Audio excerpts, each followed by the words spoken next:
Baik, saya mulai. Bismillahirrahmanirrahim. Assalamualaikum warahmatullahi wabarakatuh. Selamat malam, Bapak Ibu. Selamat malam, Bu Yuniar.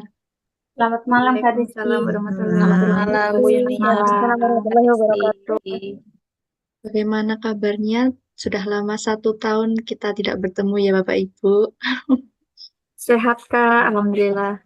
Alhamdulillah. Sebelumnya saya ingin mengucapkan selamat tahun baru dan selamat Natal bagi yang merayakan. Meskipun udah terlewat 1 minggu, tapi untuk 2025 ini kita bertemunya masih pertama ini. Semoga tahun 2025 ini kita diberikan kaya, yaitu kaya kesehatan, kaya kelancaran, dan kaya semuanya. Kaya kelancaran. Amin. Baik, sebelum Amin. kuliahan hari ini, mari kita berdoa sesuai agama dan kepercayaan masing-masing agar perkuliahan hari ini berjalan dengan lancar. Amin. Doa dapat dimulai.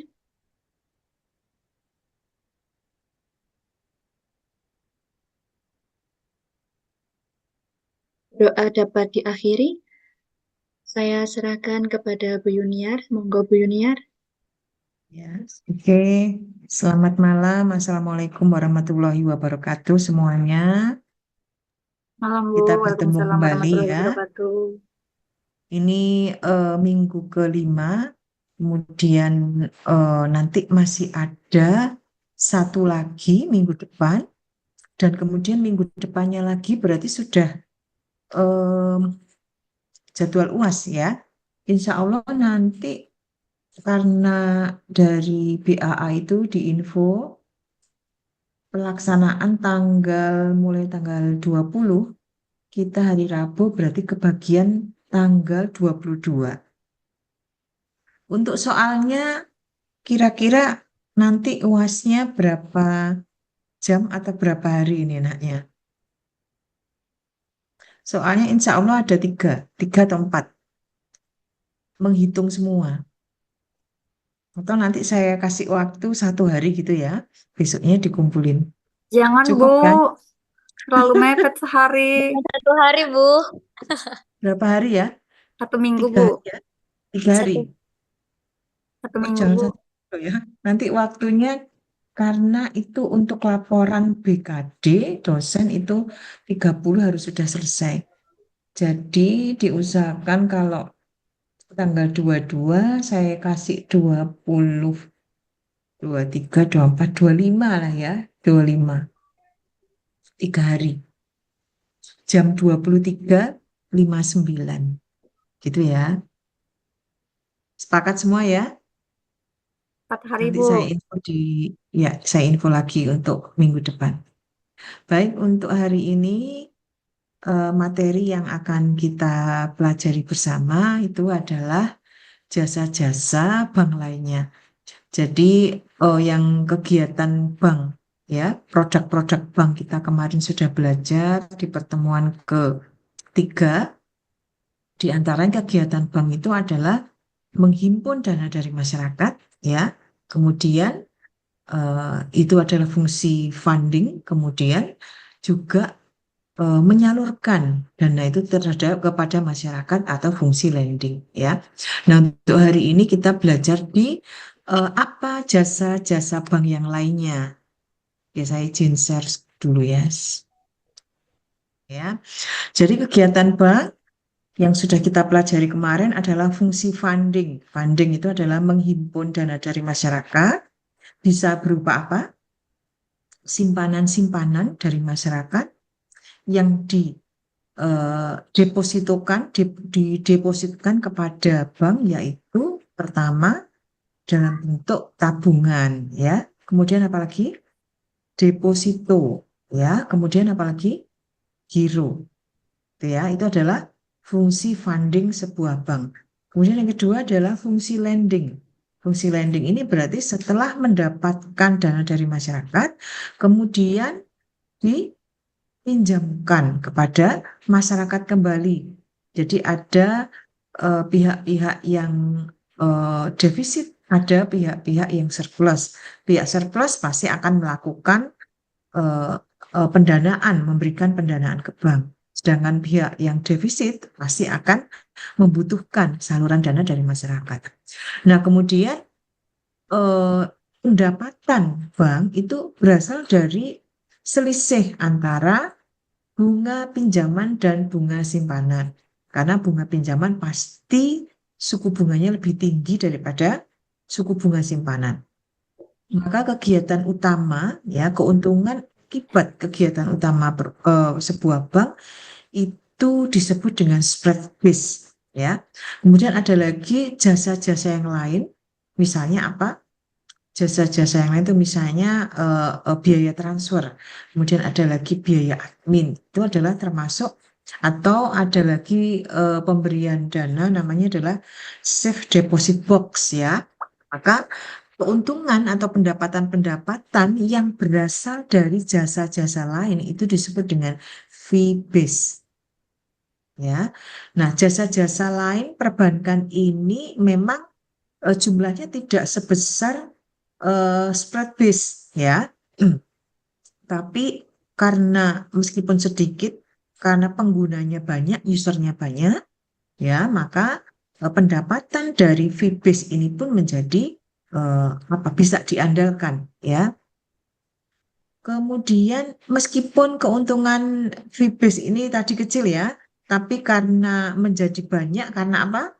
Karena jumlahnya penggunanya banyak. Kemudian keuntungan yang diperoleh bank dari jasa-jasa lain ini, pertama adalah biaya admin, ya, karena biaya ini dikenakan, ya, untuk jasa-jasa yang memerlukan admin khusus. Misalnya tadi adalah biaya administrasi kredit, ya. Yang kedua adalah biaya transfer atau biaya kirim. Kemudian ada lagi istilahnya biaya tagih, ya. Jadi ini jasa yang dikenakan oleh bank untuk menagihkan dokumen-dokumen milik nasabah, ya. Misalnya jasa clearing. Jasa clearing itu kalau satu pihak dengan pihak lain antara nasabah itu beda bank, ya, maka nanti ada istilah clearing. Dan ada lagi jasa inkaso. Nah, untuk lebih jelasnya clearing atau inkaso itu apa, nanti kita jelaskan setelah ini. Kemudian berikutnya yang merupakan fee base bagi sebuah bank itu adalah biaya provisi, ya, dan komisi. Nah, biasanya untuk apa ini biaya provisi ini? Biasanya dibebankan kepada jasa kredit. Jadi kalau ada nasabah kemudian mengajukan pinjaman, ya, maka analis kredit akan mengestimasikan, ya, karakteristik dari seorang nasabah itu kira-kira bisa diajukan untuk mendapatkan kredit atau tidak. Nah, maka jasa ini pun calon peminjam juga dikenakan jasa kredit. Kemudian yang kelima ini adalah biaya jasa sewa.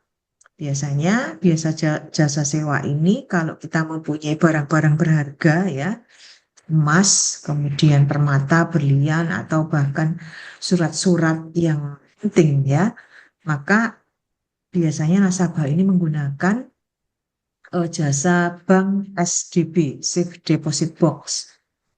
Kemudian jasa iuran. Nah, biasanya di sini yang sering adalah jasa pelayanan kartu kredit, ya. Nanti pemegang kartu ini dikenakan biaya iuran per tahun. Jadi nomor 1 sampai dengan nomor 6 ini merupakan fee base bagi sebuah bank.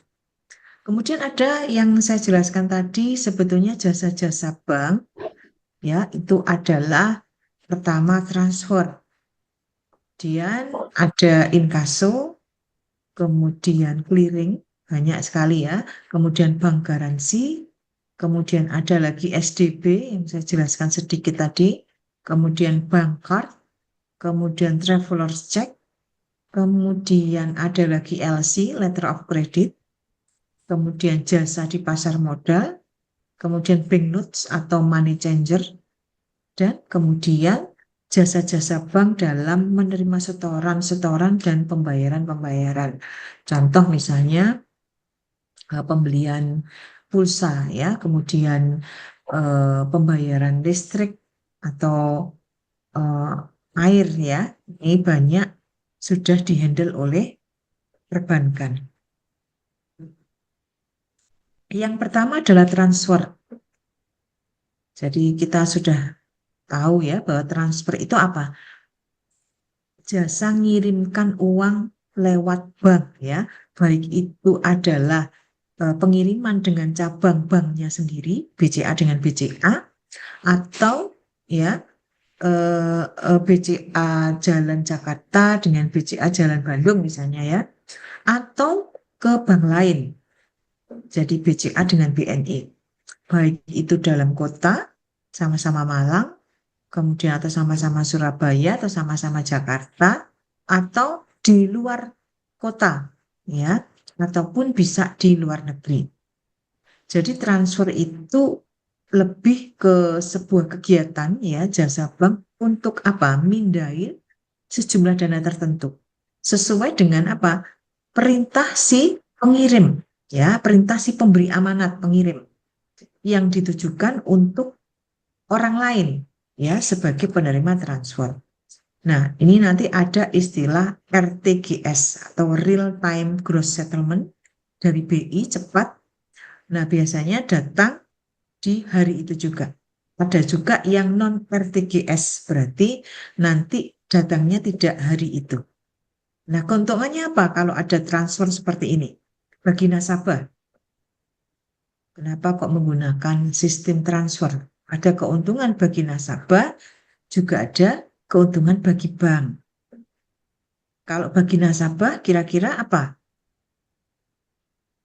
Pengirimannya cepat, ya. Jadi baik si pengirim maupun si penerima ini akan dengan mudah, aman, lebih cepat, praktis ya, karena dapat melalui pembebanan rekening. Kemudian kalau keuntungan bagi bank, apa keuntungannya bagi bank? Penghasilan biaya kirim, Bu. Ya, jadi apalagi kalau beda bank ya, pasti ada biaya kirim. Tuh ada yang 2.500 ya, ada yang berapa itu? 6.000 kalau BCA ya. Nah, kemudian siapa sih pihak-pihak yang terlibat dalam kegiatan transfer? Kalau kita lihat di sini ada 4 ya. Siapa aja? Nasabah ya, kemudian bank yang mentransfer atau disebut dengan drawer bank. Kemudian ada lagi bank yang nerima dana. Itu kita sebut dengan drawi bank. Kemudian pihak penerima dana yang dikirimin atau disebut dengan beneficiary. Jadi 4 pihak itu kita lihat di gambar ini ya.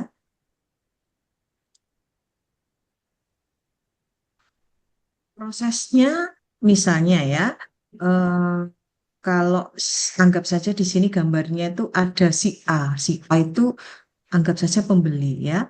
Pembeli, kemudian B-nya adalah penjual.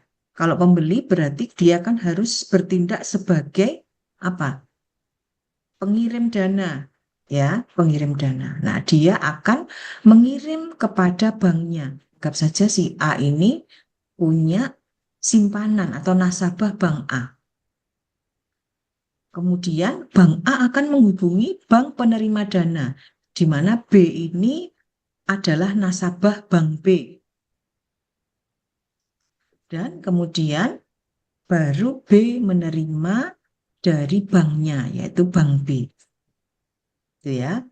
Nah, kemudian di sini ada istilah transfer masuk atau incoming transfer, ya. Lagi nanti ada transfer keluar atau outgoing transfer. Yang disebut transfer masuk atau incoming transfer itu adalah, kalau kita lihat dari kasus tadi ya, ingat si A pembeli, pengirim duit berarti ya, si B penjual berarti penerima duitnya. Nah, yang disebut dengan transfer masuk itu adalah pengiriman uang, ya, pengiriman uang yang diterima dari bank lain, BCA dengan BNI, atau sama-sama BCA hanya beda kantor cabang. Ya, untuk apa? Kepentingan nasabah kita. Jadi dalam ilustrasi ini Bank B ya, Bank B bagi Bank B transaksi seperti ini ya, transaksi seperti ini itu adalah transfer masuk ya. Jadi bagi Bank B kejadian ini disebut dengan oh ini transfer masuk. Dari mana? Dari Bank A. Ya, transfer masuk ini tidak dikenakan biaya komisi lagi ya, karena si A ini memberi amanat telah dibebani komisi saat memberikan amanat transfer, saat nyuruh transfer. Nah, kemudian apakah mungkin transfer masuk ini dibatalkan? Ya, apakah pernah seperti itu? Kalau terjadi pembatalan, maka bagaimana? Oh, nggak jadi transfer. Jadi jika terjadi pembatalan, bank ini harus memeriksa apakah transferan ini tadi sudah keterima si B atau belum. Kalau misalnya belum diterima oleh B, ya, bila ternyata belum diterima B, maka akan diblokir atau dibatalkan, bisa. Kemudian dikembalikan kepada siapa? Kepada pemberinya ya, melalui atau siapa pemberinya, Bank A ya, melalui pemindah bukuan gitu ya. Kemudian kedua ini kita kenalan sama apa yang disebut dengan outgoing transfer. Outgoing transfer itu berarti kebalikannya ya. Pengiriman uang ya, pengiriman uang atas perintah nasabah atau bagian bank tertentu, siapa petugasnya, untuk keuntungan nasabah lain atau nasabah kantor cabang bank itu sendiri. Ya, contohnya bagi bank A, ini transaksi ini adalah apa? Outgoing transfer. Nah, pembatalan mungkin nggak ada pembatalan. Kalau terjadi pembatalan transfer, hanya dapat dilakukan kalau transfer keluar itu belum dibayarkan kepada si B. Ya, belum diterima duitnya, belum ditransfer. Bank pemberi amanat, siapa pemberi amanatnya? Bank A ini ya, dia harus memberi perintah stop payment kepada Bank B, bank pembayar. Gitu ya. Jadi pembatalan ini baru dapat dilakukan oleh Bank A kalau ya telah diterima berita konfirmasi dari Bank B. Ya, kalau transfer itu benar-benar belum dibayarkan kepada B. Gitu ya. Pernah mengalami kejadian Anda dikirimi uang ya, tahu-tahu saldo Anda bertambah, tapi sebetulnya itu salah kirim gitu, salah alamat. Pernah ada yang gitu? Belum, Ada Bu. nggak yang pernah pengalaman? Belum Belum pernah. ya. Kayak rezeki nomplok gitu ya. Jadi salah alamat. Nah, kalau sudah seperti itu biasanya kita memang diminta untuk sukarela mengembalikan. Gitu ya. Kalau memang sudah kalau belum dibayarkan nggak masalah. Tapi kalau sudah itu kan memang kita sebagai penerima dana yang salah alamat tadi diminta untuk sukarela mengembalikan. Kemudian jenis yang kedua, inkaso. Kalau inkaso itu saya coba berikan ilustrasi itu seperti ini ya. Contohnya tadi sama ya, si A adalah pembeli, kemudian si B ini adalah penjual ya. Berarti kalau jual barang kan dia berhak menerima duit ya, menerima dana. Kalau pembeli kan berarti dia harus berkewajiban membayar. Nah, dalam kasus ini si A ini bayar menggunakan cek, gitu ya. Perhatikan di sini bahwa si B itu adalah nasabah Bank B di Malang, ya. Jadi B punya banknya adalah Bank B. Si A itu adalah nasabah Bank A. ya, tapi dia tidak punya rekening di bank B. Begitu juga sebaliknya. Si B tidak punya rekening di bank A, gitu ya. Nah, ini beda kota, gitu ya. Beda kota. Dan si A memberikan cek. Beda bank, beda kota. Sehingga kalau kasusnya seperti ini bisa menggunakan jasa inkaso. Ya, jadi jasa inkaso itu adalah jasa bank untuk nagih warkat atau surat berharga. Nah, jadi salah satunya bisa cek, bisa biliet giro, ya, yang berasal dari luar kota atau luar negeri. Jadi bank akan membayarkan setelah pihak pembayar, ya, menyetujui pembayarannya. Nah, biasanya lama penagihan ini adalah 1 sampai 4 minggu.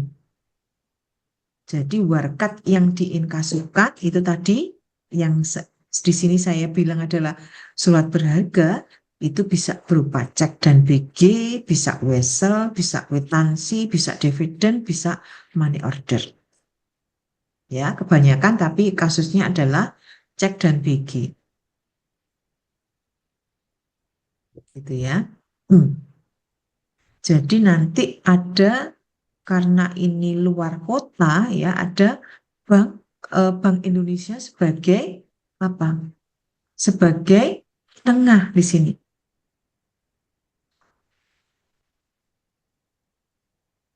Nah, tadi saya sebutkan ada ternyata inkaso itu juga bisa untuk kiriman luar negeri ya, maka disebut dengan inkaso luar negeri.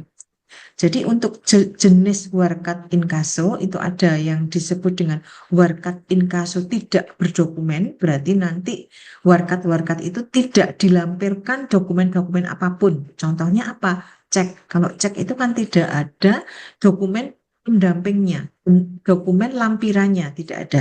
BG pun juga tinggal 1 lembar BG begitu aja ya. Itu namanya adalah warkat inkaso tidak berdokumen.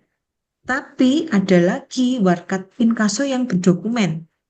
Jadi warkat-warkat inkaso yang dilampirkan dengan dokumen-dokumen lainnya. Misalnya apa? Kwitansi ya, kemudian faktur, disertai dengan polis asuransi.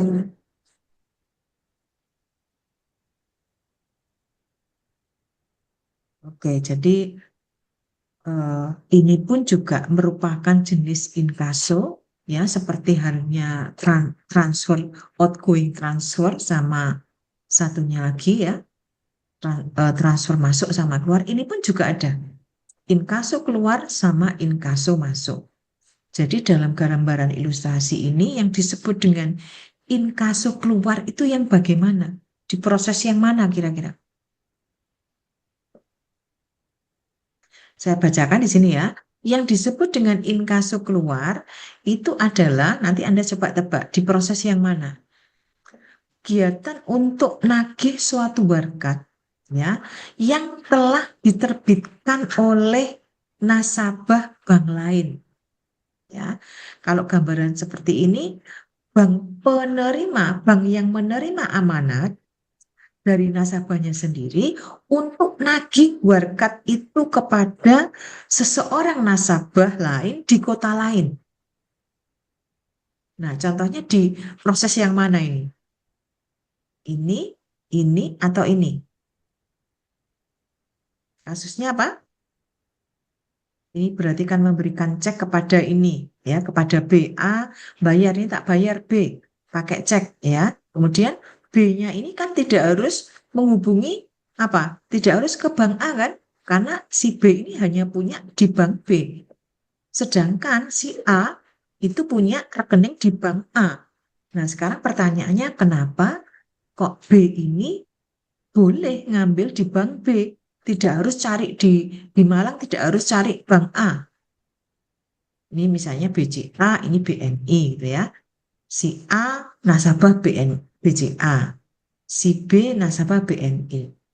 Si B ini nggak perlu ke BCA. Di Malang nggak perlu cari BCA karena mentang-mentang si A ini nasabah BCA, dia harus cari BCA. Tidak harus. Dia bisa mencairkan cek itu di bank B, ya, di banknya sendiri. Jadi kalau inkaso keluar, kasus di sini yang proses yang mana?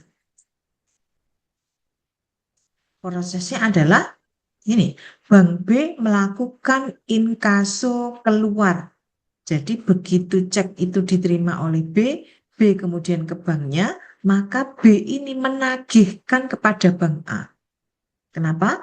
Karena harusnya duit saldonya itu adalah saldonya di bank ini yang harus berkurang. Tapi ditalangi dulu oleh ini. Ini yang disebut dengan inkaso keluar. Bank B menagih kepada bank A. Nah sekarang sebaliknya, inkaso masuk. Inkaso masuk itu apa? Jadi inkaso masuk itu kegiatan nerima tagihan dari bank lain. Ya, dari warkat yang masuk. Di mana warkat itu diterbitkan oleh nasabahnya sendiri. Jadi dalam kasus ini adalah inkaso masuk itu bank A, ya, bank A menerima cek itu dari bank B, ya. Jadi kalau bank A melihat pasti di situ logonya, cek itu adalah logonya bank ini. Itu berarti bahwa oh ada nasabah saya yang bayar dengan menggunakan cek atau BG dibayarkan kepada orang lain. Nah, orang lain itu tadi ngambil di banknya. Otomatis dia akan menerima selembar cek itu dari bank B, ditagih.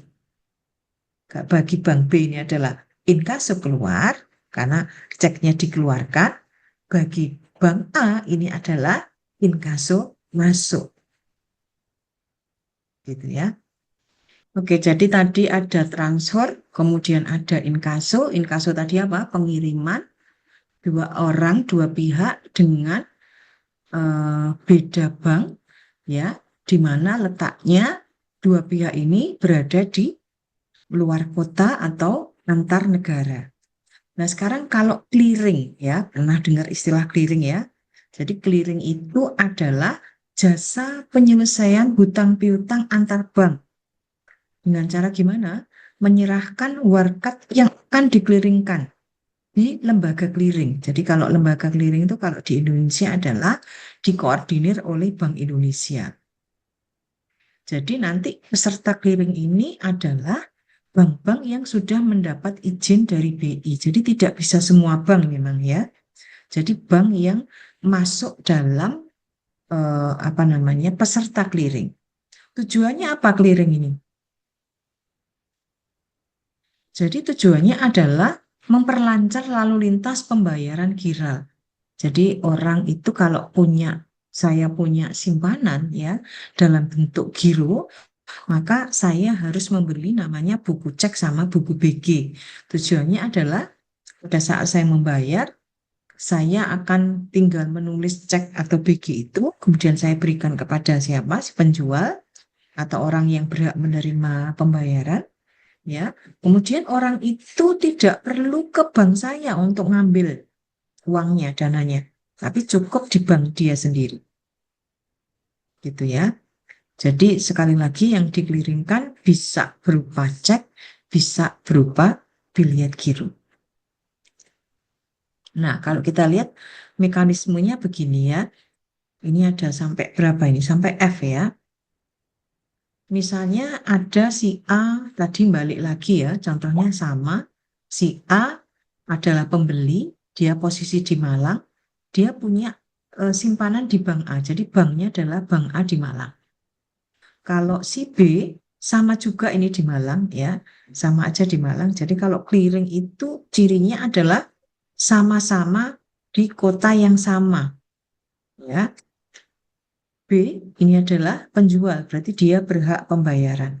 Si B ini punya bank ya, jadi dia adalah nasabah bank B di Malang. Sama-sama kota tapi beda bank. Kalau sama-sama bank berarti tidak perlu menggunakan sistem ini. ya, hanya perlu transfer saja. Contohnya misalnya ini kasusnya di sini si A memberikan cek, ya. Ingat ada satu pihak yang sebagai apa? Yang pihak penengah, ya, di sini akan ngecek apakah misalnya A ini bayar kepada B, apakah saldonya ada, ya, maka BI akan menanyakan kepada banknya si A, ya, di mana A menempatkan dananya di situ nyimpennya. Nah, yang proses langkah A di sini, si A bayar dengan cek kepada B. Kemudian langkah B adalah apa ini? B ini mencairkan cek itu ke banknya, ya. Tidak perlu nyari-nyari bank A di Malang, ya. Jadi cukup dia menghubungi banknya, meskipun di sini beda bank. Kemudian ada langkah C. Langkah C ini adalah dari bank B ke BI. Apa langkahnya ini? Apa kegiatannya di sini? Kegiatannya adalah bank B mengirimkan atau membawa warkat itu. Jadi cek ini tadi ditunjukkan kepada apa? Ditunjukkan kepada BI. Ini disebut dengan nota debit keluar. Ya. Nah, bagi bank B, kejadian ini disebut dengan clearing keluar. Ya. Jadi bagi bank B, sorry di sini ya, bank B kejadian ini disebut clearing keluar. Kenapa? Karena begitu menerima cek dari si B, ya, dia langsung konfirmasi ke BI. Maka kejadian C ini disebut dengan clearing keluar bagi bank B. Kemudian lembaga clearing akan meneruskan cek itu tadi, ya, cek yang dibawa tadi, ya, kepada bank A. Ya, ini berarti adalah nota debit masuk, ya, nota debit masuk. Maka kejadian ini bagi bank A, dia mengatakan ini adalah clearing masuk. Kenapa masuk? Karena dia menerima selembar bukti cek. Nah, kalau dilihat ceknya itu pasti logonya adalah bank ini sendiri. Ya, dia akan apa namanya? Oh, ini berasumsi bahwa oh, ini ada nasabahku yang bayar kepada pihak lain. Gitu ya. Nah, kemudian proses E setelah dia menerima cek itu, ya, maka proses E ini adalah proses pengecekan, proses pemeriksaan. Ya, jadi cek ini asli atau tidak gitu ya. Maka kalau cek dinyatakan sah, ya, maka diinformasikan kepada lembaga clearing. Untuk apa? Lembaga clearing BI ya, untuk mendebit rekening bank A di BI. Ya, untuk mendebit rekening bank A di BI. Mendebit itu berarti apa? Mengurangi. Kenapa mengurangi? Karena untuk bayari si B. Ya, jadi mendebit rekening bank A di BI dan dikredit ke rekening bank B. Jadi rekeningnya bank A didebitkan, berarti mengurangi kalau debit itu. Kalau Anda lihat di buku tabungan tuh ya, sekali-sekali Anda lihat, kalau Anda ngambil duit itu pasti letaknya ada di debit, itu makanya didebitkan. Beda lagi kalau Anda nyetor ya, Anda nyimpan, nabung, itu pasti letaknya ada di kolom kredit. Intinya, kolom debit itu adalah didebitkan yang mengakibatkan duit Anda berkurang. Dikreditkan yang mengakibatkan uang Anda di bank itu bertambah. Dan kegiatan F apa ini? Menyampaikan ya bahwa apa? Kelihatan nggak di situ? Menyampaikan bahwa hasil clearing kepada bank A dan B akan mengkreditkan rekening si B. Jadi memastikan bahwa duitnya atau dananya si A berkurang dan dananya B bertambah. Gitu ya. Jadi itu adalah mekanisme clearing. Ini kelihatan nggak ini? Keluar nggak ini? Keluar, Bu. Keluar ya. Keluar, Ini Bu. sudah? Nggak ada, Bu. Ini sudah? Nggak ada? Belum, Bu. Oh, sebentar, sebentar, sebentar.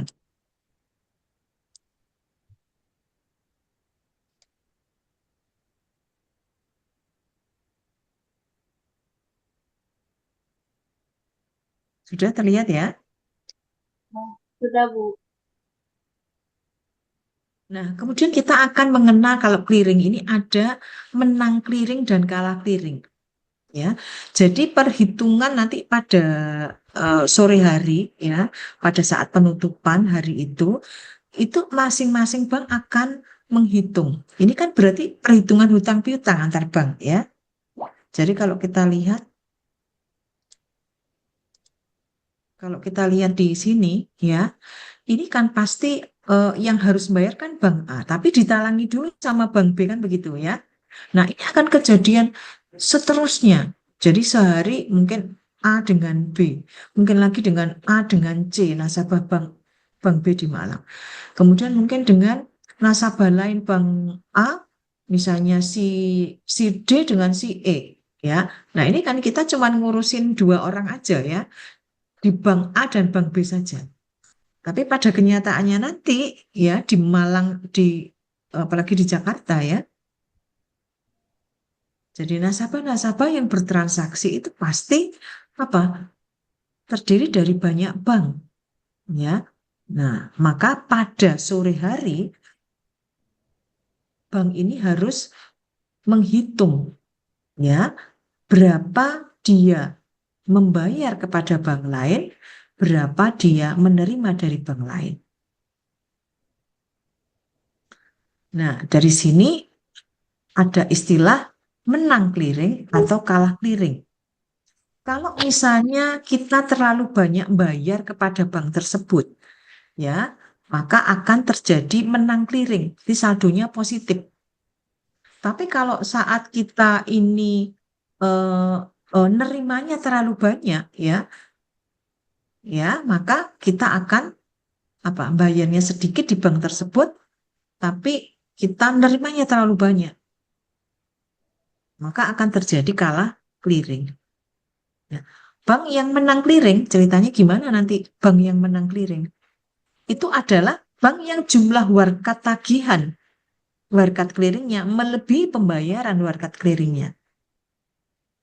Bagi bank yang kalah clearing, pembayaran warkat clearing itu lebih besar daripada warkat tagihannya.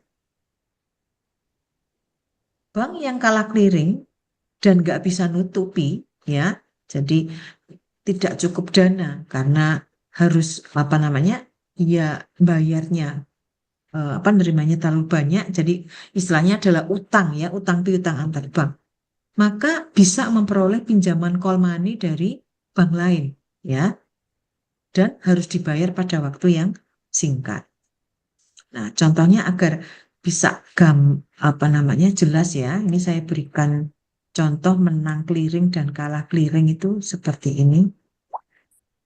Kelihatan ya? Nah, misalnya ini ada namanya Adi sama Betty gitu ya. Adi sama Betty. Di hari itu dia melakukan 3 transaksi. Ya, di hari itu dia melakukan 3 transaksi. Transaksi yang pertama, coba dilihat dulu. Betty ini sebelum ke transaksi ya, saya jelaskan dulu Betty ini punya nasabah Bank B. Dan Adi itu adalah nasabahnya Bank A. Ya, nanti akan kita lihat bahwa eh, Bank A atau Bank B yang kalah atau yang menang clearing. Transaksi yang pertama kita lihat di sini, Betty ini bayar ke Adi dengan cek 100 juta. Berarti Adi mencairkan ke banknya. Ingat, harusnya Adi ini nerima dari Bank B dong ya. Tapi dia ngambilnya di Bank A. Ini berarti bahwa Bank B punya utang kepada Bank A. Sampai sini paham nggak ini? Coba saya pelan-pelan ya. Saya pelan-pelan. Ada dalam sehari 3 transaksi. Betty, ya, yang pertama ini bayar selembar cek nilainya 100 juta kepada Adi. Jadi Adi nerima cek. Nah, dia nggak akan menghubungi bank B, dia menghubungi banknya sendiri. Paham ya?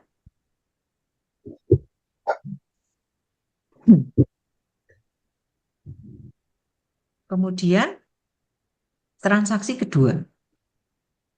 Transaksi kedua di hari yang sama, Adi ini bayar pada Betty dengan selembar cek 90 juta. Sehingga Betty kalau nerima cek, dia tidak akan bingung nyari bank A, tapi dia akan bingung menghubungi banknya sendiri. Gitu ya, dia mencarikannya di bank B. Ini berarti bahwa ya, siapa yang punya utang di kasus kedua ini? Bank A atau bank B? Harusnya kan yang bayar bank A, gitu ya. Tapi Betty ngambilnya di bank B. Ditalangi dulu ya, istilahnya ditalangi dulu sama bank B. Jadi di sini kasus yang kedua ini, yang punya utang bank A atau bank B? Bang A. Bank A, betul. Nah, kemudian transaksi yang ketiga, ya, transaksi ketiga mirip dengan transaksi yang pertama. Betty bayar ke Adi dengan sebuah lembar cek nilainya 50 juta. Ya. Nah, Adi tidak akan bingung ke bank B. Ya, Adi akan mencari banknya sendiri. Ini berarti bahwa apa? Sementara yang bayar adalah bank A. Siapa yang utang ini? Kalau kejadian kayak gini, bank A atau bank B?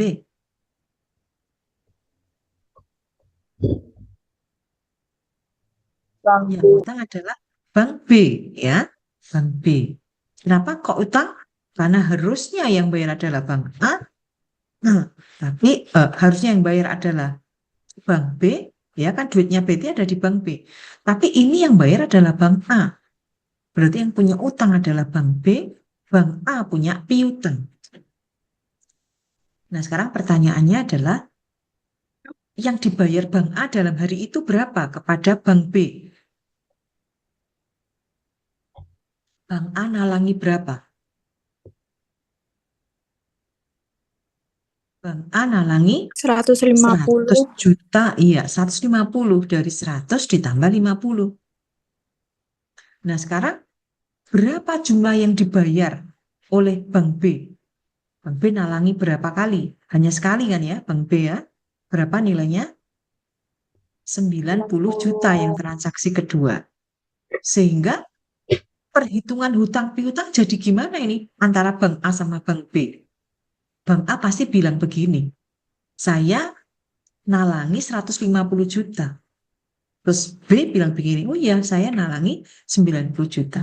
Jadi yang nalangi lebih banyak siapa? A, ya. Nalangi berapa berarti? Tinggal hitung-hitungan aja. Yang menang clearing siapa? Yang menang clearing adalah A, karena A lebih banyak nalangi dulu. Sehingga B tinggal membayar hutangnya kepada A senilai berapa? 60 juta. Nah, ini ya Anda nanti kalau mendengar menang clearing atau kalah clearing itu konsepnya seperti ini. Gitu ya. Ada yang ditanyakan untuk kasus menang clearing kalah clearing ini?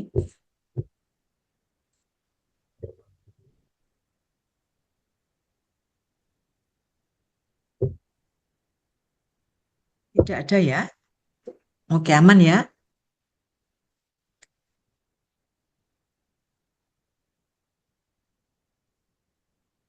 Kalau aman, saya masuk di jasa-jasa bank yang lain, yaitu bank garansi. Apa itu yang disebut bank garansi?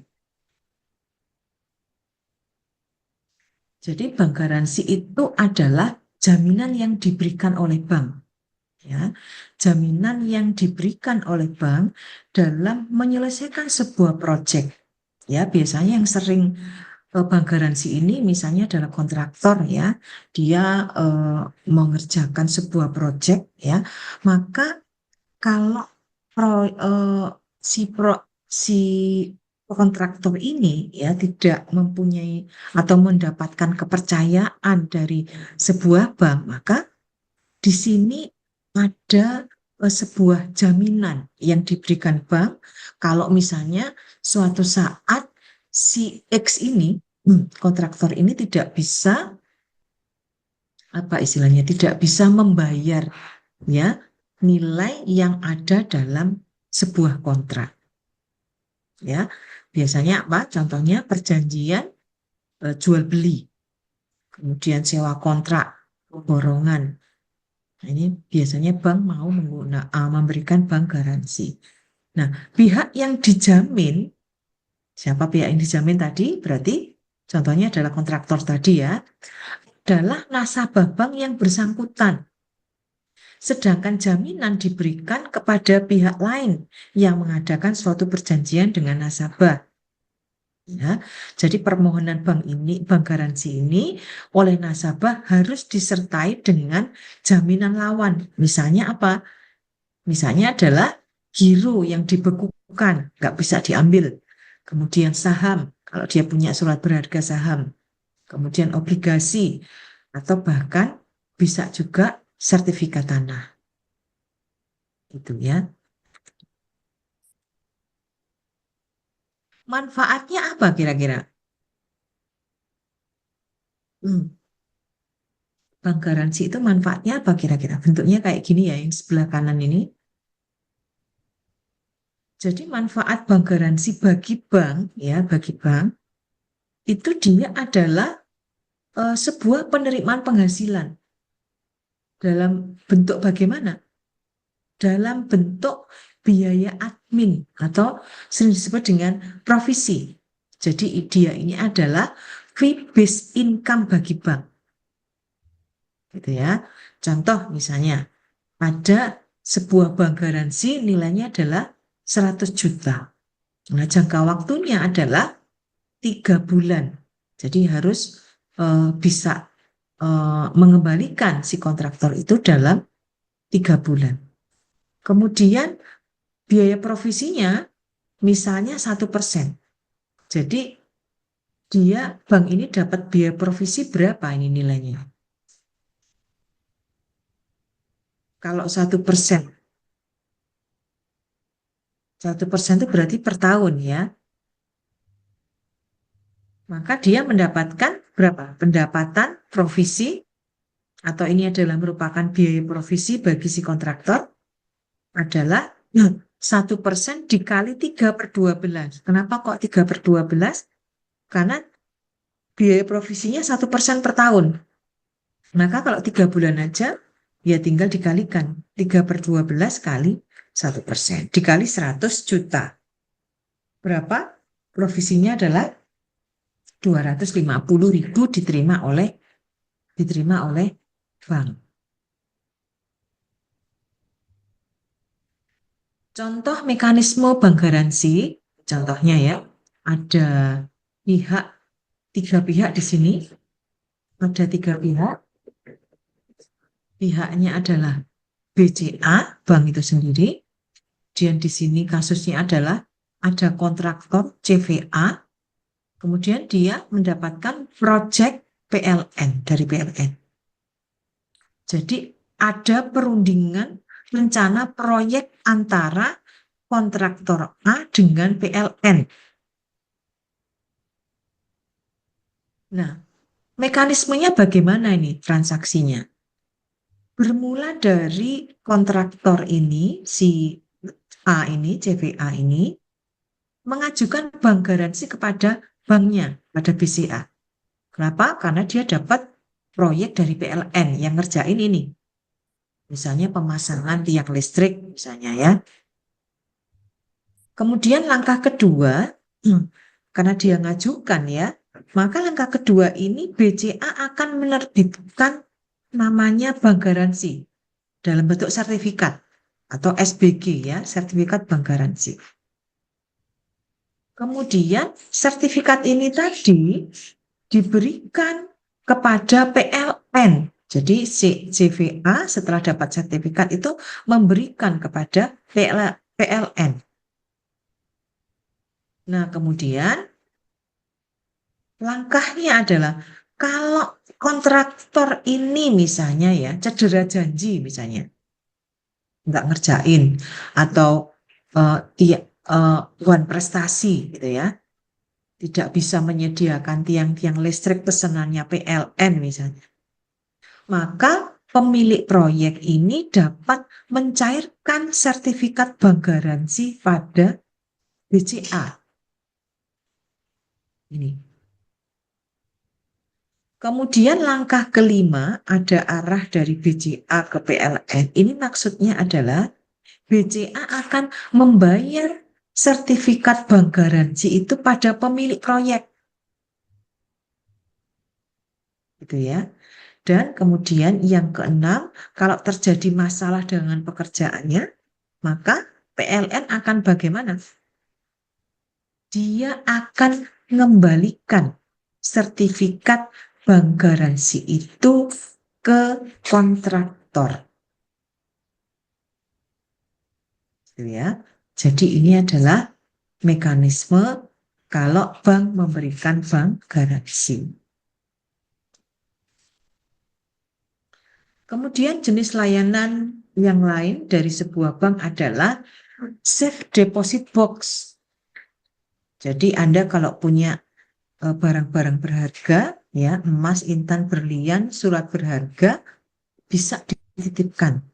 Jadi kalau misalnya tidak yakin di rumah itu atau di dalam perusahaan itu aman, ya takut misalnya ada pencurian, ya maka barang-barang berharga itu bisa dititipkan di bank dengan melalui SDB.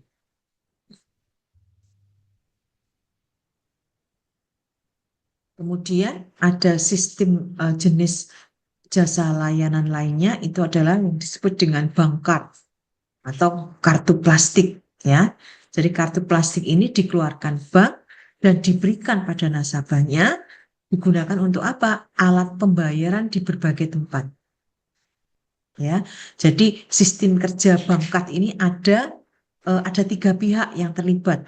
Yang pertama adalah bank sebagai penerbit atau pembayar, kemudian yang kedua adalah merchant sebagai tempat belanja, dan yang ketiga itu adalah card holder. Card holder itu adalah pemegang kartunya, jadi dia berhak melakukan transaksi. Kemudian jenis layanan berikutnya adalah ada yang disebut dengan traveler check. Jadi traveler check ini biasanya untuk cek perjalanan, digunakan biasanya kalau kita misalnya dalam 1 minggu atau dalam waktu yang relatif singkat kita bepergian ke berbagai negara, maka akan kesulitan kalau kita harus ke money changer ya, harus ke money changer untuk menukarkan mata uang yang dengan mata uang yang sesuai dengan negara yang akan kita tuju.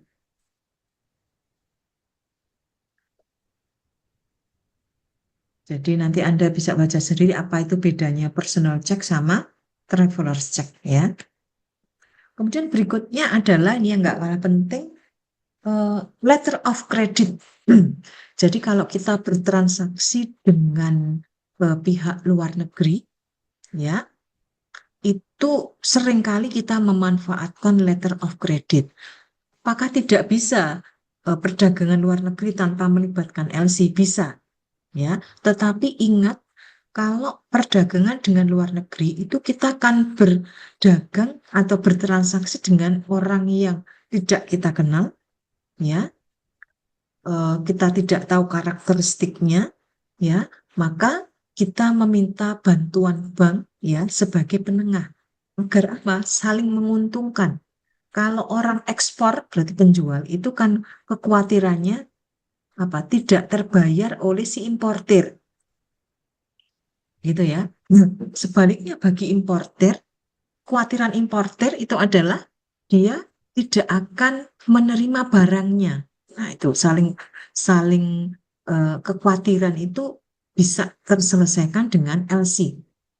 Nah dengan LC ini berarti ada bank yang terlibat. Jadi keuntungannya lagi dengan LC ini kemungkinan juga diberikan kredit, baik itu kepada eksportir maupun kepada importir. Untuk jenis-jenis LC tidak saya jelaskan di sini ya, tapi mekanismenya kita pahami dulu. Ada yang bertindak sebagai importer di sini adalah si A. Si A ini berada di Jepang, ya. Dia adalah beli barang dari seorang eksportir dari Indonesia. Jadi yang ekspor adalah orang Indonesia, yang beli adalah orang Jepang. Nah, perhatikan si A mempunyai bank atau dia adalah nasabah bank A di Jepang. Dan kita atau si B, eksportir ini, dia adalah nasabah bank B di Indonesia. Maka bank A di negaranya importir itu disebut dengan opening bank. Karena nanti dia yang membuka LC adalah si importir. Sedangkan bank B yang ada di Indonesia itu disebut dengan advising bank. Gitu ya. Nah, yang pertama, mekanismenya LC ini terjadinya bagaimana? Yang pertama adalah eksportir dan importir ini mengadakan perjanjian. Transaksi jual beli, dia akan menghasilkan yang namanya sales contract. Gitu ya. Bisa dipahami nih ya. Kemudian langkah berikutnya itu importir orang Jepang tadi melakukan pembukaan LC di negaranya. Jadi dia buka LC menuju ke banknya di Jepang sana. Nah, kemudian setelah dia buka LC berdasarkan aplikasi itu, ya, mengajukan pengajuan pembukaan LC, opening bank, ya, si bank ini tadi yang di Jepang itu meneruskan LC dan dokumen ke advising bank. Dokumennya apa aja nanti kita setelah ini, ya. Dokumennya harus lengkap dan dia mengajukan ke bank di Indonesia, bank B ini tadi. Kemudian langkah keempat, setelah diajukan maka bank B menuju si eksportir. Artinya di sini LC tadi yang dibuka oleh opening bank dan dokumen-dokumen itu diserahkan oleh ini bank B kepada si eksportir. Gitu ya. Nah, kemudian langkah kelima baru eksportir mengirimkan barang. Kemudian kalau mengirimkan barang kan pasti ada bill of lading ya. Jadi bukti pengapalannya itu disebut dengan bill of lading. BL dan dokumen tadi diserahkan oleh eksportir kepada banknya untuk mendapatkan pembayaran. Sehingga langkah ketujuh, advising bank ini mempelajari serta meneliti dokumen. Kalau misalnya valid, maka akan dibayarkan kepada eksportir. Nah, kemudian langkah berikutnya apa? Advising bank ini menyerahkan BL, bill of lading tadi, plus bukti pembayaran yang tadi nomor 7 ini, kepada opening bank. Untuk apa? Meminta ganti pembayaran. Jadi ditalangi dulu kan istilahnya di sini ya. Setelah itu langkah ke-9, opening bank mempelajari dan meneliti dokumen. Kalau misalnya valid, dia akan membayar kembali kepada advising bank. Ya. Nah, di sini opening bank akan menginfo pada eksportir ya tentang kedatangan dokumen itu lengkap. Dan yang terakhir, importir baru melakukan atau melunasi pembayaran LC. Gitu ya. Kelihatannya agak ruwet gitu ya, tapi memang langkah-langkahnya seperti ini. Jadi dokumen-dokumennya tadi apa? Sudah Bu Yunus sebutkan atau belum ya dokumennya ya? Sebentar. Nah ini dokumen LC tadi saya loncati ya. Jadi tadi dokumen-dokumen tadi berupa bill of lading, itu adalah bukti pengiriman. Biasanya kalau kita mengirimkan melalui laut ya, bill of ladingnya. Kemudian yang kedua adalah vessel atau draftnya, itu apa? Dalam bentuk apa? Misalnya bukti tertulis ya, dari penarik kepada tertarik. Kemudian faktur atau nota atau invoice, yaitu bukti berisi apa biasanya? Barang-barang ya, jumlahnya berapa, jenisnya apa gitu ya, harganya berapa. Kemudian dokumen asuransi, kemudian packing list, kemudian certificate of origin, itu surat keterangan barang itu berasal dari mana, dan certificate of inspection, biasanya surat keterangan kondisi barang dari biasanya surveyor independen. Jadi itu mekanismenya. Salah satu dari jasa perbankan itu adalah apa tadi? Membantu dalam transaksi perdagangan ekspor impor. Kemudian berikutnya masih ada lagi ini ya, adalah banknotes. Banknotes ini seperti halnya ini kayak money changer ya. Jadi banknote ini adalah uang kartal asing yang dikeluarkan atau diterbitkan oleh bank luar negeri.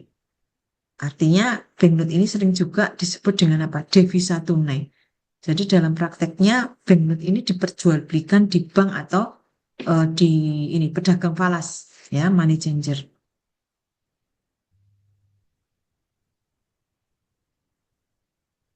Nah, ini untuk sifat banknotes ini yang diperdagangkan, mata uangnya tidak semua mata uang memang, tapi mata uang yang sifatnya adalah convertible currency atau bisa juga yang bersifatnya adalah hard currency.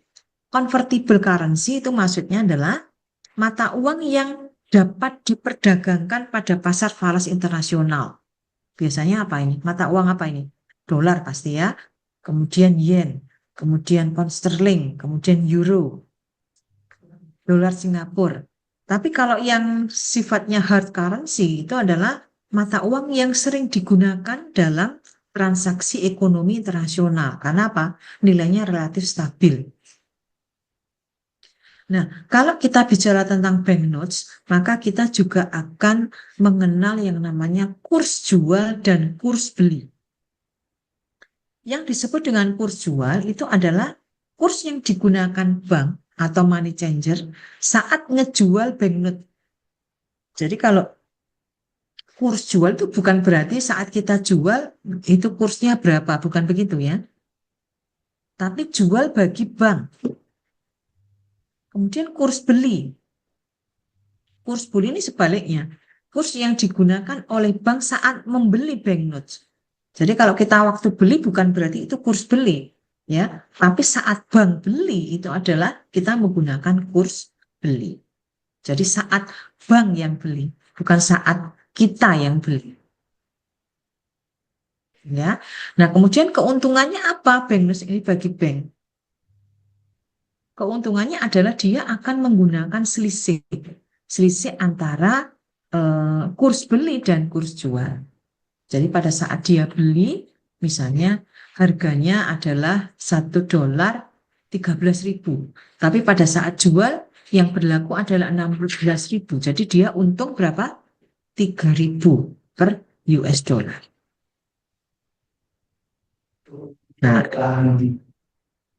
Nah, contoh misalnya ya, contoh menggunakan kurs ini, misalnya ada seseorang Nyonya A misalnya, dia akan melakukan umroh, ya.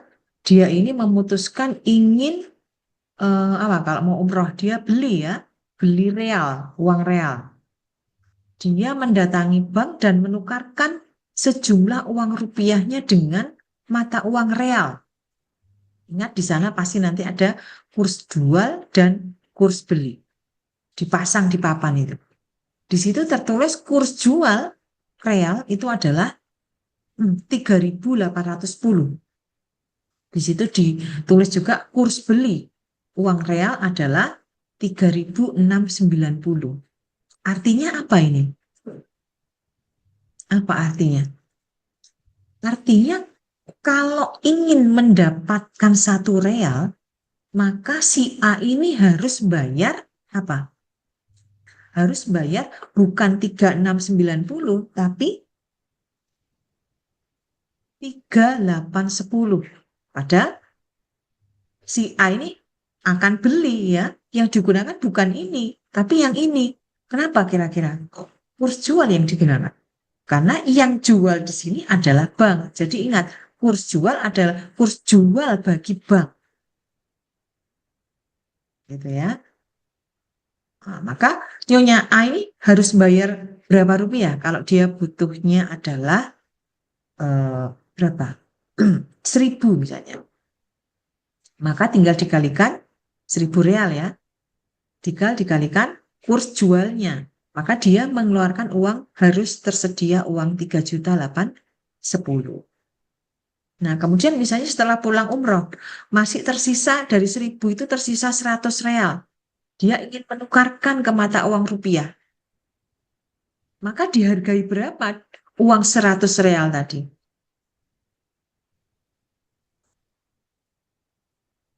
Maka dihargai bukan kurs jual, tapi kurs beli. Ya, padahal dia menjual kan kasusnya di sini. Ya, ingat di sini adalah yang jual adalah A, tapi yang beli adalah bank. Maka gunakan kurs beli. Berarti si A ini nanti akan menerima berapa? Menerima uang sebesar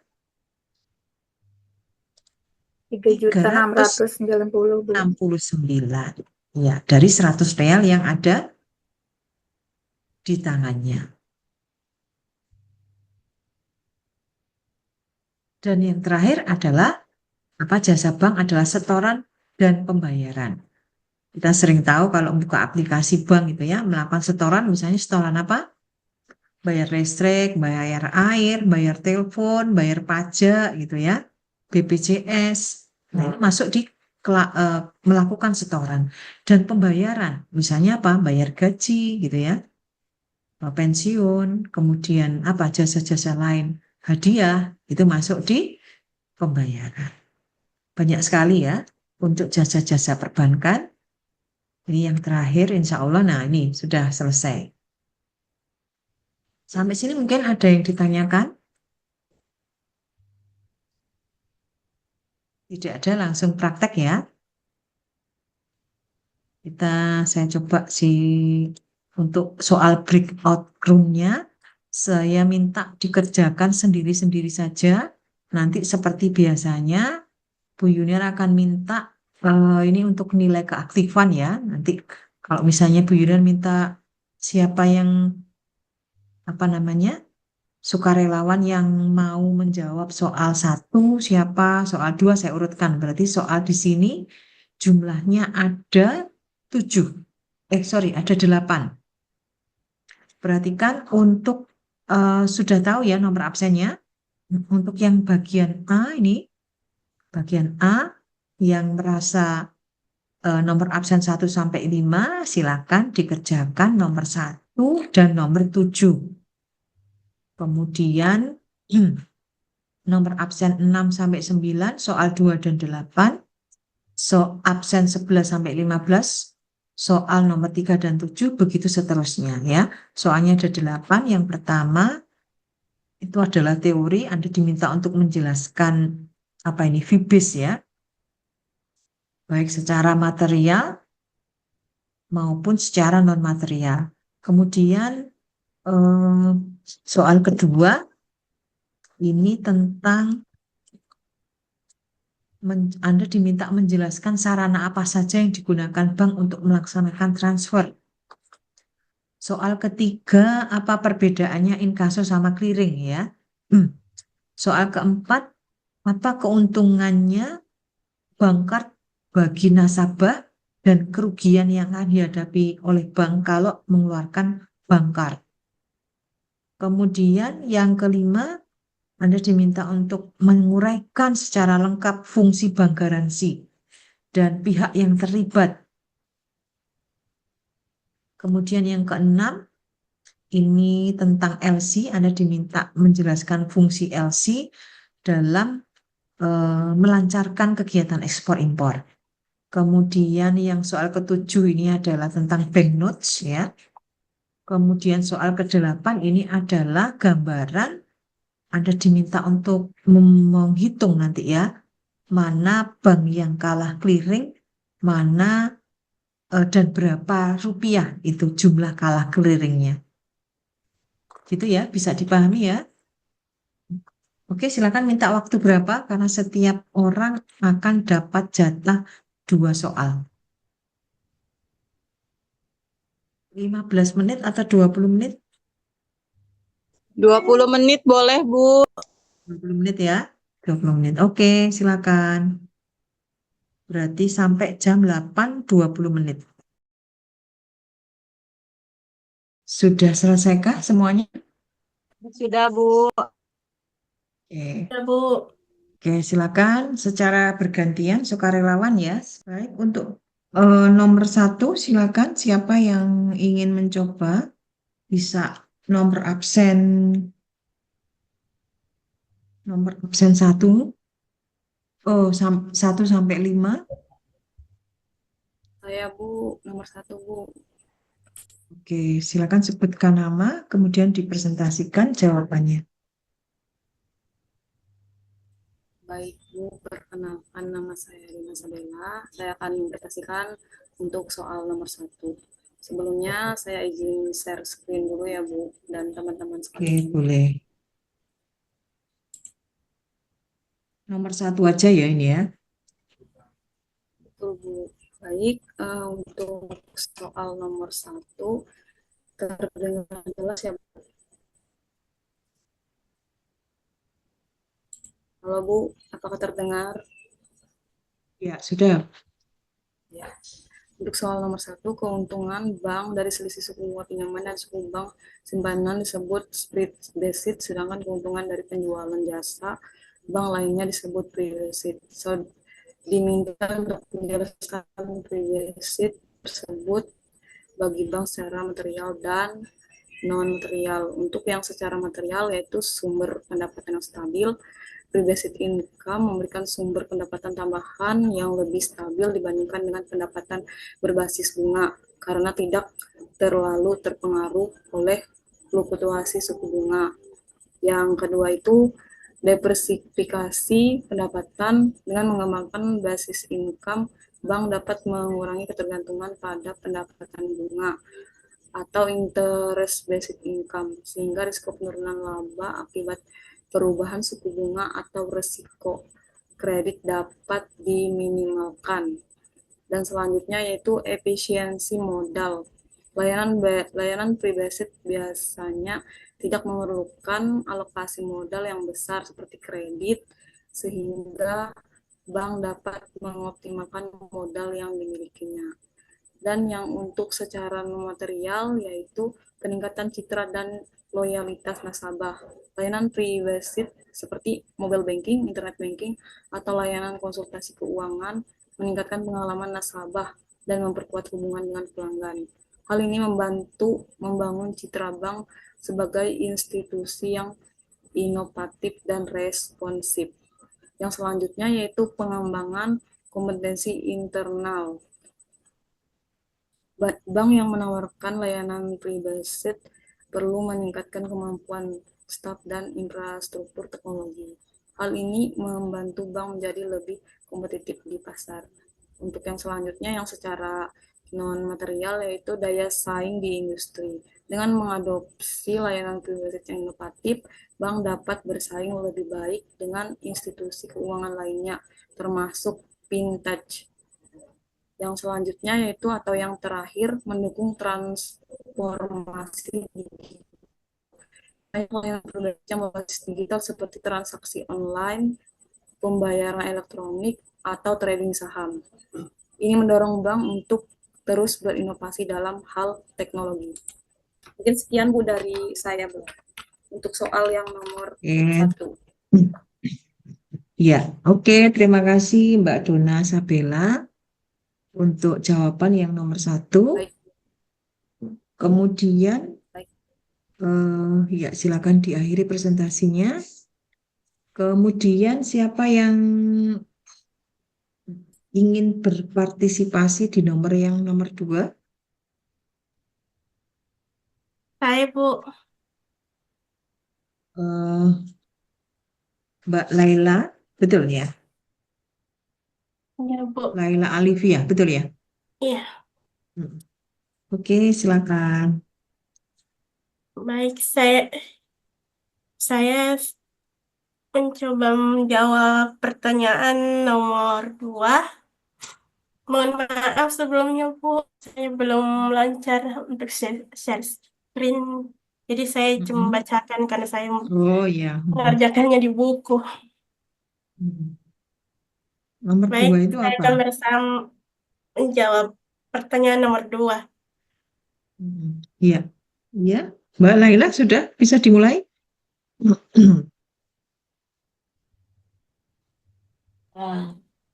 Maaf, Bu. Tadi saya unmute. Oh, iya, iya. Makanya kok saya tunggu lama. Maaf, Bu. Maaf. Iya, iya, silakan. Baik, eh, nomor 2, jawabannya tadi. Sarana yang sering digunakan oleh bank untuk transfer adalah yang pertama, sistem clearing nasional Bank Indonesia atau SKNBI, sebuah metode transfer antar bank yang paling umum digunakan di Indonesia. Yang kedua, biliet giro, sebuah instrumen keuangan yang digunakan untuk mentransfer dana dari satu rekening bank ke yang lainnya. Yang terakhir, virtual akun, sebuah layanan transfer uang yang lebih cepat dan terjamin keamanannya. Selain itu, transfer rekening juga dapat dilakukan melalui ATM, internet banking, mobile banking, atau teller banking. Baik, baik, terima kasih. Oke, Mbak Laila, terima kasih sudah menjawab nomor 2 ya. Kemudian soal nomor 3 ini kita diminta untuk menjelaskan persamaan dan perbedaan antara jasa inkaso dengan jasa clearing.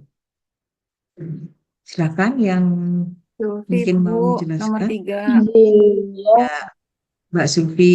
Mbak Ya, Sulfi ya? ya Sulfi Apa? Bu. Oh, ya. Ketemu lagi sama Bu Yuniar setelah Ya, libur panjang ya Bu. ya, betul 1 tahun ya. Iya bener Bu. Izin share screen ya Bu. Boleh. Apakah sudah terlihat Bu Yuniar? Ya, sudah. Saya akan menjawab pertanyaan nomor 3. Jelaskan persamaan dan perbedaan antara jasa inkaso dengan jasa clearing. Yang pertama saya akan menjelaskan tentang persamaan, yaitu ada 4. Yang pertama layanan perbankan, di mana inkaso maupun clearing adalah layanan yang disediakan oleh bank untuk mempermudah transaksi keuangan nasabah. Dan yang kedua, mengurangi resiko. Keduanya bertujuan untuk mengurangi resiko nasabah dalam membawa uang tunai dalam jumlah yang besar. Yang ketiga, ada transaksi non-tunai. Kedua layanan ini melibatkan transaksi non-tunai, baik berupa cek, biliet giro, atau dokumen pembayaran lainnya. Dan yang keempat, yaitu ada pihak yang terlibat, di mana pihak yang terlibat ini melibatkan lebih dari satu pihak atau bank dalam menyelesaikan transaksi. Kemudian untuk perbedaannya saya buat tabel seperti ini, ada aspek, terus saya bagi jadi ada inkaso dan juga clearing. Nah, untuk aspek yang pertama ada definisi inkaso sendiri, jasa yang disediakan oleh bank untuk menagih pembayaran atas dokumen atau cek dan giro di luar wilayah operasional bank tersebut. Sedangkan clearing, proses penyelesaian utang piutang antar bank dalam wilayah tertentu yang dilakukan secara kolektif. Kemudian aspek yang kedua ada cakupan wilayah. Untuk inkaso biasanya antar bank di lokasi berbeda atau antar wilayah, sedangkan clearing antar bank di wilayah yang sama dalam satu sistem clearing. Untuk aspek yang ketiga ada dokumen yang diproses. Untuk inkaso sendiri dia lebih beragam, termasuk cek, wesel, surat berharga atau dokumen lainnya. Untuk clearing biasanya hanya memproses alat pembayaran seperti keempat ada mekanismenya. Di mana mekanisme untuk clearing, untuk inkaso dilakukan secara individual dengan bank bertindak sebagai perantara yang menagih ke bank lain. Sedangkan clearing mekanismenya dilakukan secara kolektif melalui lembaga clearing seperti Bank Indonesia. Kemudian ada aspek waktu penyelesaian. Untuk inkaso, waktu penyelesaiannya lebih lama karena melibatkan proses antar wilayah atau antar bank tertentu. Sedangkan clearing, waktu penyelesaiannya relatif lebih cepat karena dilakukan dalam sistem otomatis di wilayah yang sama.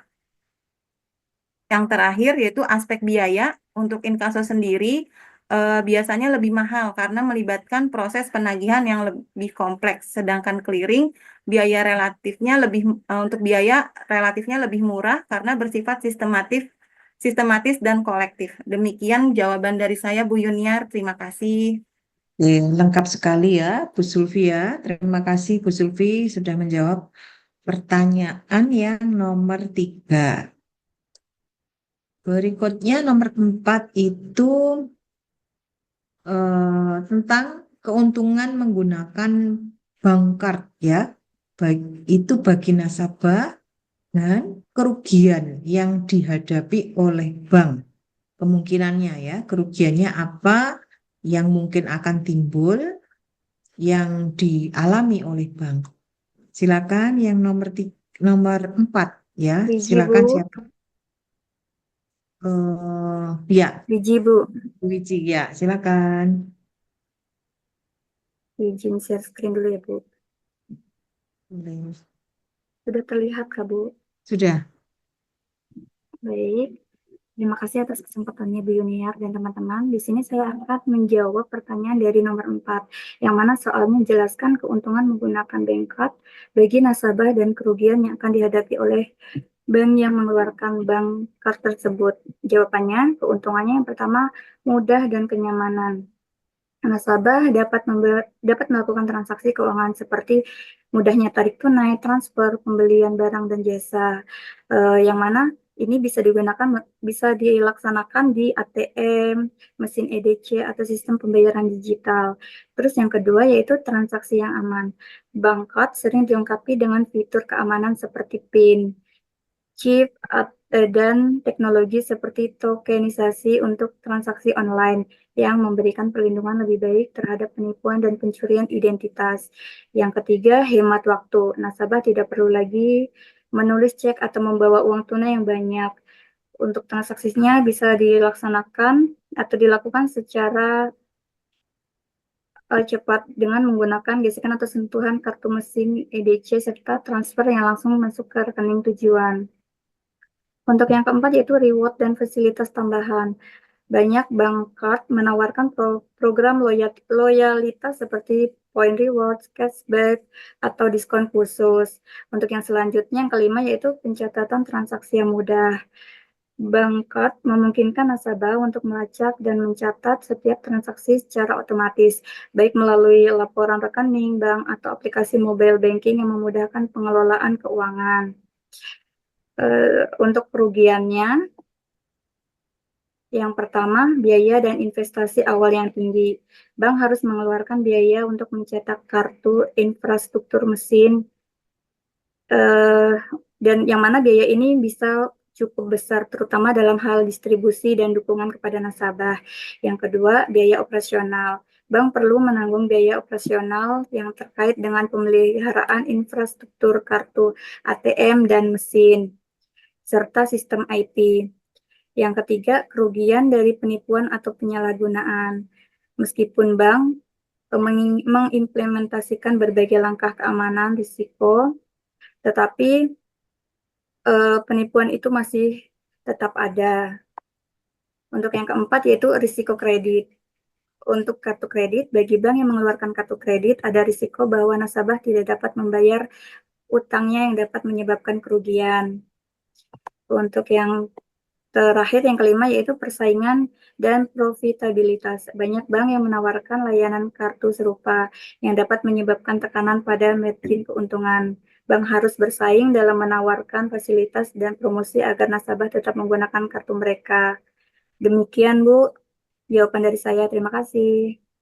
Ya, sama-sama. Jadi meskipun ada apa namanya keuntungan-keuntungan dari Bangkat ini, tapi juga memang ada banyak kerugian ya, terutama di awal-awal itu memang harus ada apa istilahnya modal ya, modal yang bisa memfasilitasi ya alat-alat yang digunakan. Jadi kalau mungkin kartunya tidak begitu mahal ya, tapi alat-alatnya. Yang kedua adalah pemeliharaan alatnya. Oke, terima kasih Bu Ici. Kemudian soal yang kelima itu diminta untuk apa ini? Menjelaskan secara lengkap ya, bank garansi itu yang seperti apa fungsinya, kemudian pihak-pihak yang terlibat itu siapa aja. Silakan, siapa yang mau sukarelawan menjelaskan soal nomor 5? Enggak ada. Hangus ya. Boleh saya lagi, Bu? Boleh? Nah, ini diborong Bu Wici semua ini ya. Silakan. Kalau enggak ada, memang silakan Bu Wici. Nomor 5 ya, Bu. Iya.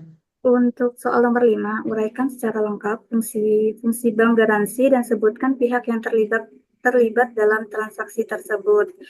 Jawabannya, yang pertama, fungsi bank garansi. Bank garansi adalah sebuah instrumen keuangan yang diterbitkan oleh sebuah bank untuk memberikan jaminan kepada pihak penerima garansi atau suatu kewajiban yang harus dipenuhi oleh pihak pemohon garansi. Bank garansi digunakan dalam berbagai jenis transaksi bisnis yang melibatkan risiko ketidakpastian dalam hal pemenuhan kewajiban. Berikut adalah beberapa fungsi utama bank garansi. Yang pertama, memberikan jaminan pembayaran atau kewajiban. Fungsi utama bank garansi adalah untuk memberikan jaminan kepada pihak penerima garansi bahwa jika pihak pemohon garansi gagal memenuhi kewajibannya, bank akan bertanggung jawab atas pembayaran atau pemenuhan kewajiban tersebut. Yang kedua,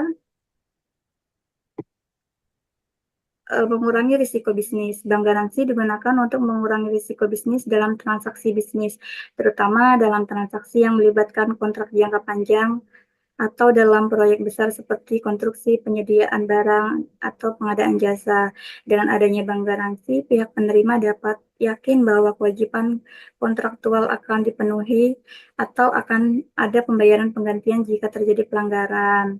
Terus yang selanjutnya itu meningkatkan kredibilitas pemohon garansi. Bank garansi juga dapat meningkatkan kredibilitas pemohon, terutama jika perusahaan tersebut baru atau belum memiliki track record yang kuat. Dengan bank garansi, pihak penerima dapat lebih percaya bahwa pemohon garansi dapat diandalkan.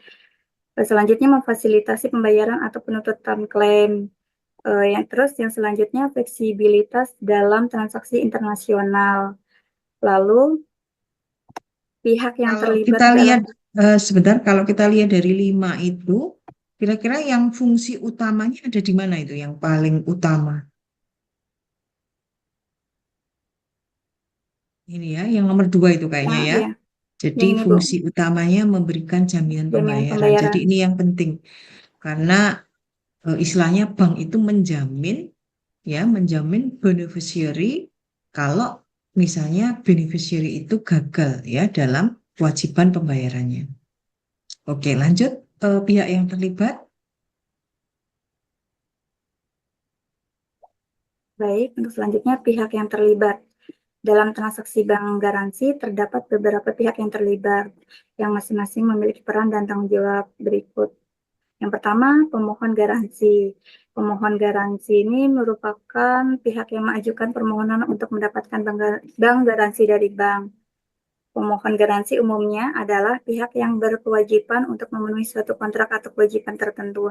Misalnya, dalam proyek konstruksi, perusahaan kontraktor bisa menjadi pemohon garansi yang diminta untuk memenuhi kewajiban proyek. Lalu, Kedua, yang kedua, ini Bu, bank penerbit garansi. Bank penerbit garansi adalah bank yang mengeluarkan bank garansi berdasarkan permohonan dari pemohon garansi. Terus yang ketiga, bank korespondensi.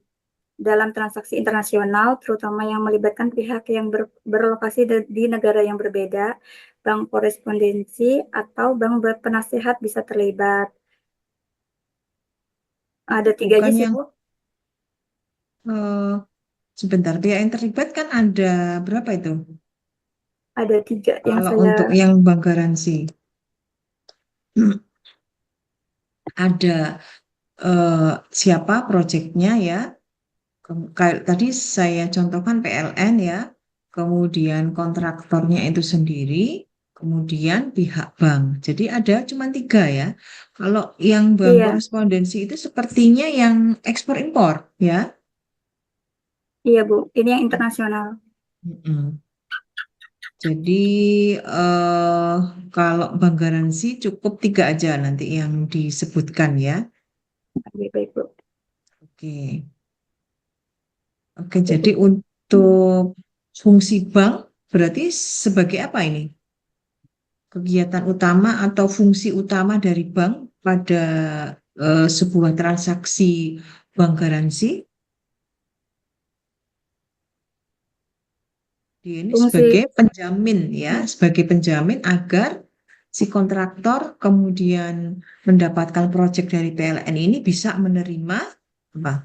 Pembayaran ya secara penuh dan bank akan memberikan jaminan apabila PLN ini gagal bayar.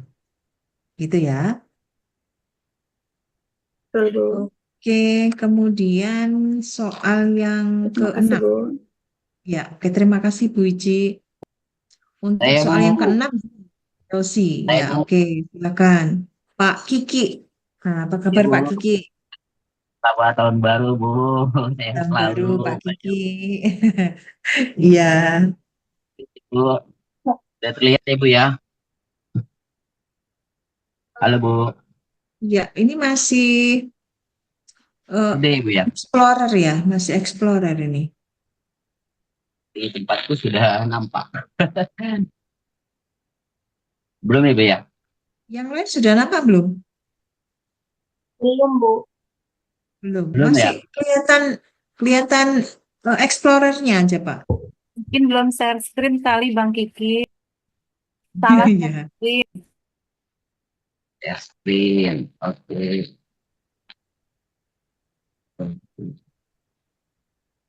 Udah belum? Masih belum? Belum ya? Belum, Tapi di belum. tempat udah nampak ya. Coba wait. Ya oke, mungkin tidak di share screen, cuma disebutkan aja nggak masalah Pak Kiki. Ya, aku baca ya Bu ya. Ya boleh. Untuk lancar arus barang baik perdagangan lokal maupun internasional, salah satu caranya adalah menggunakan LC. Jelaskan fungsi LC dalam menunjang kegiatan, melancarkan kegiatan ekspor impor. Jawabannya yang pertama di sini saya ada jawaban 6 jawaban, ada 7 jawaban di mana ada beberapa indikatornya. Yang pertama adalah jaminan pembayaran. LC itu memberikan kepastian pembayaran kepada eksportir karena dijamin oleh bank penerbit.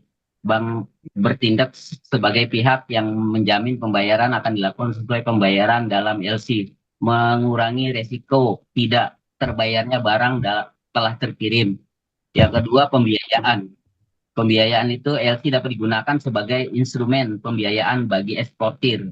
Eksportir dapat menggunakan LC untuk mendapatkan pembiayaan pre-shipment atau post-shipment, membantu cash flow eksportir karena dapat mencairkan pembayaran lebih cepat. Yang ketiga adalah perlindungan kepentingan importir. Importir terjamin akan menerima dokumen-dokumen yang sesuai dengan pesanan. Pembayaran hanya akan dilakukan jika semua persyaratan dalam LC dipenuhi.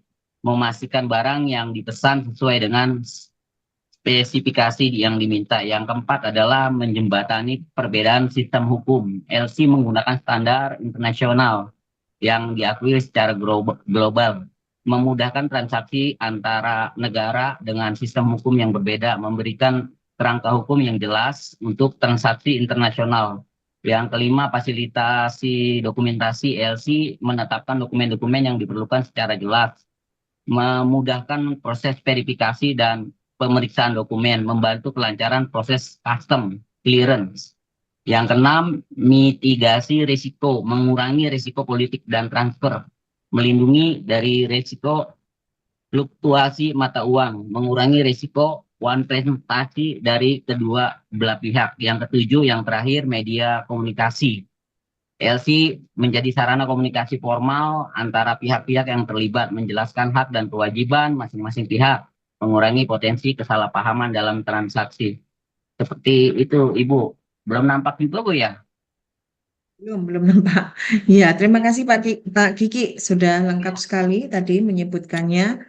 Jadi pada intinya LC itu utamanya adalah membantu eksportir dan importir. Karena ada kekhawatiran bagi importer, kekhawatiran barang tidak dia terima secara tepat waktu. Ya, kemudian yang bagi eksportir kekhawatirannya adalah tidak menerima pembayaran. Nah, kalau ini siapa ini Pak Kiki? Kok tampil ini? Ini, Bu, ya. Berarti Oh jaringannya, Bu. iya, ini baru tampil ini Pak Kiki. Jaringannya nggak bersahabat, Bu. Iya, Soalnya oke. duduk, Bu. Iya, iya nggak masalah Pak Kiki. Oke, terima kasih Pak Kiki. Oke, Bu, makasih. Ya, sama-sama. Oke, kemudian soal 7. Soal Saya 7 Iya, itu Bu, Buta, Bu. saya Bu. Saya, Bu. Ari Nur Banyak Bu, nomor ya, 7. iya, iya. Ari Nur Bu. Ari Nur Rahma, iya, oke. Izin share screen dulu Bu ya. Iya, boleh. Belum juga Bu. Sudah? Belum? Belum. Hmm.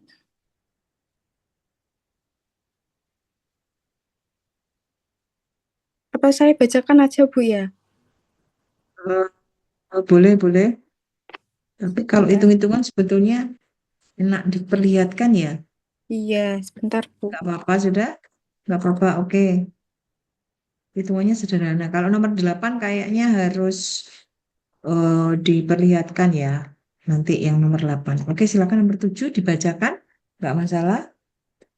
Mbak Ari. Untuk yang nomor 7, kurs jualnya 3.500.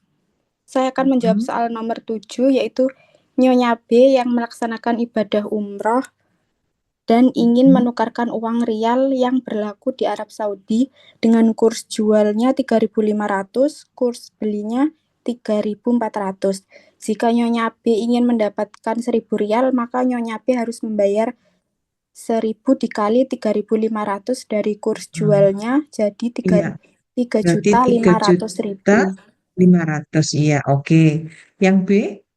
Yang B, kalau sisa uangnya masih 200 rial, jika ingin ditukar menjadi rupiah, maka uang 1 rial Nyonya B dihargai sebesar 3.500, jadi Nyonya B akan mendapat ganti sebesar 200 dikali dari kurs beli 3.400, jadi 680.000 Bu. Betul. Oke, terima kasih Terima Mbak kasih Ari Bu. Nurrahma. Oke, terima kasih jawabannya. Sekarang tinggal nomor yang terakhir. Siapa? Halo? Mbak ada yang mau nyoba? Mbak ada Saya, yang mau Bu. nyoba? Ya, silakan. Bentar ya, Bu. Saya share screen. Oke.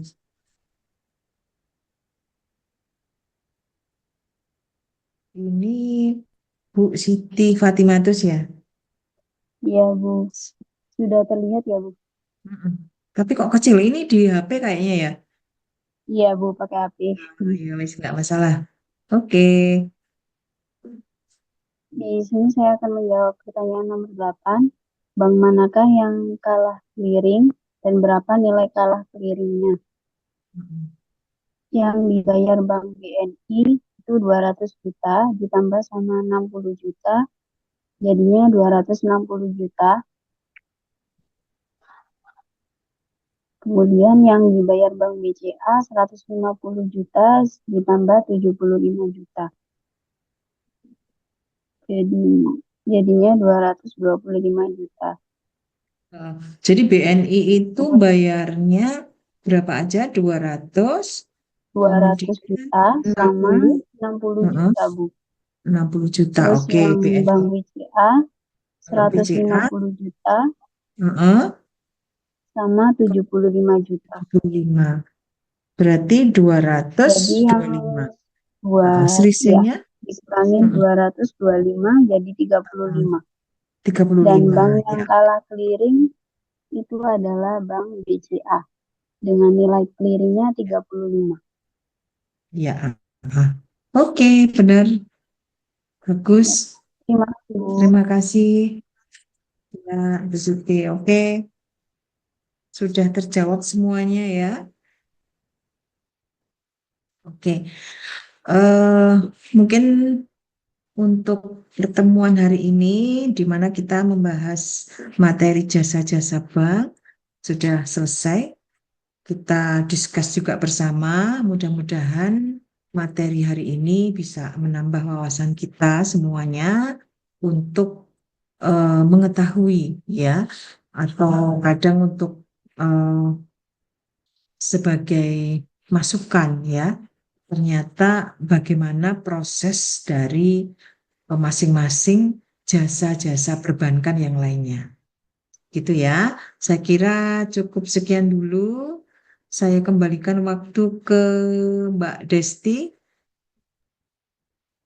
Baik, terima kasih Bu Yuniar. Baik, terima kasih Bapak Ibu untuk perkuliahan malam hari ini. Semoga materi yang diberikan oleh Bu Yuniar bisa berguna bagi kita semua. Amin. Untuk link pengumpulan sudah saya kasih di learning ya Bapak Ibu, bisa dicek. Dan waktu pengumpulan batasnya 1 minggu mulai hari ini ya Bu. Jadi Ya, boleh. minggu depan. Ya, jadi silakan nanti untuk jawaban yang Anda tadi, masing-masing kan dapat 2 ya. Silakan dijawab sesuai dengan jawabannya masing-masing. Terus di-upload di link tadi yang saya kirimkan di learning. Baik, Bapak Ibu jangan lupa mengisi link review hari ini. Semoga kita diberikan kesehatan. Terima kasih untuk waktunya hari ini. Selamat istirahat, selamat malam. Saya akhiri. Wassalamualaikum warahmatullahi wabarakatuh. Selamat bertemu di minggu depan. Waalaikumsalam warahmatullahi wabarakatuh. Terima kasih Bu Terima kasih Yuniar, Bu terima kasih Yuniar. Kak Desti. Terima kasih Kak Desti. Selamat Sampai ketemu minggu beristirahat. depan. Terima kasih Bu Yuniar. Terima kasih. Sama-sama.